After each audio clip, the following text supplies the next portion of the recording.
joined by Stacey Toews. He's the co-founder of Level Ground Trading.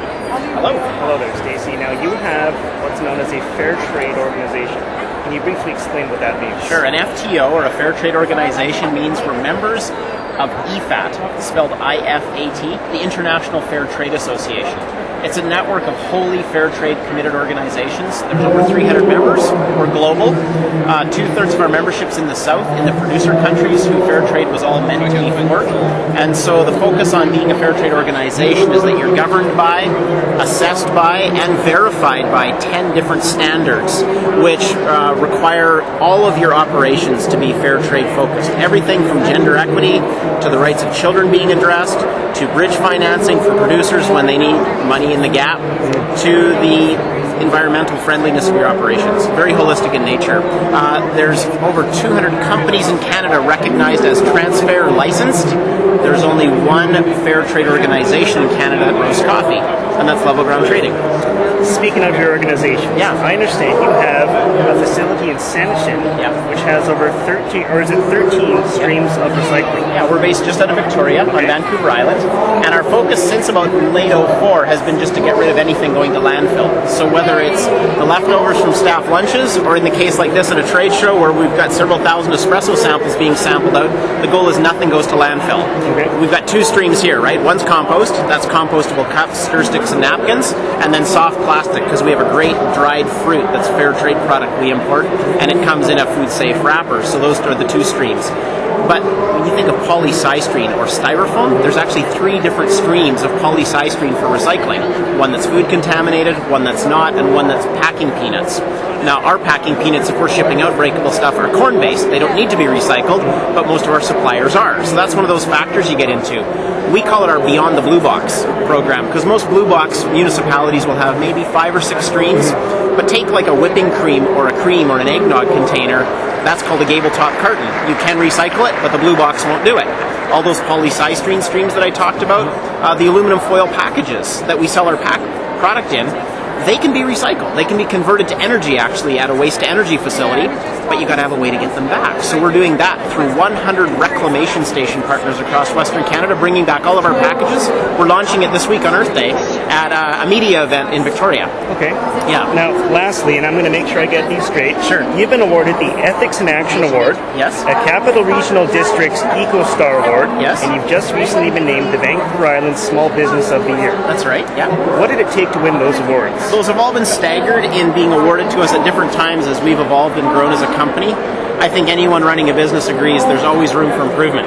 So the Ethics in Action Award for overall leadership was given to us in 2003. And I think the main idea there is that though we were still a very small, young upstart as a company, we were setting in place a mission and values and ways of working with those who are typically anonymous in business these days, the producers in overseas developing countries, and we were leading by ethics. And so usually for awards like this, you can submit something in writing that's to demonstrate that you're meeting certain criteria or objectives.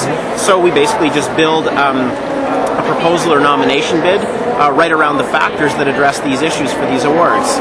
The one for 2005 that was called the CRD, or Capital Regional District, which is around Victoria, the EcoStar Award, was for environmental initiatives. We started out with a 2-yard dumpster that had the big forklift truck that would dump garbage in, and that whole industry in garbage and waste management is built around a price per visit of the truck. So for a business owner who's not interested in environmental friendly behavior, the fuller your dumpster is, the better your value when the truck shows up. And we're going, that's ridiculous. We should be rewarded for getting rid of our garbage. So we said, let's take the money we've paid for landfill and put it all towards recycling initiatives and partnering with businesses in Victoria that would do the composting and the recycling beyond the blue box. We've done that by extending it to all of our staff now.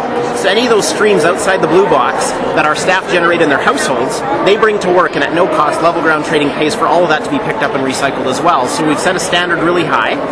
No waste to landfill, and we've called all our staff to meet us at that standard, and we'll pay for it for them to do it. Try to make it easy and manageable. Okay. And then the most recent one is Vancouver Island Small Business of the Year. There was another award too in there. The provincial government phoned us up and said, we've studied your HR practices and how you acquire and retain staff, the bonuses, the matching ethical RRSPs. We actually subsidize our staff to commute to work based on how low their emissions are. If you work for our company, Cliff, and you cycle or run and create no emissions, we pay you 9 cents a kilometer to get to and from work.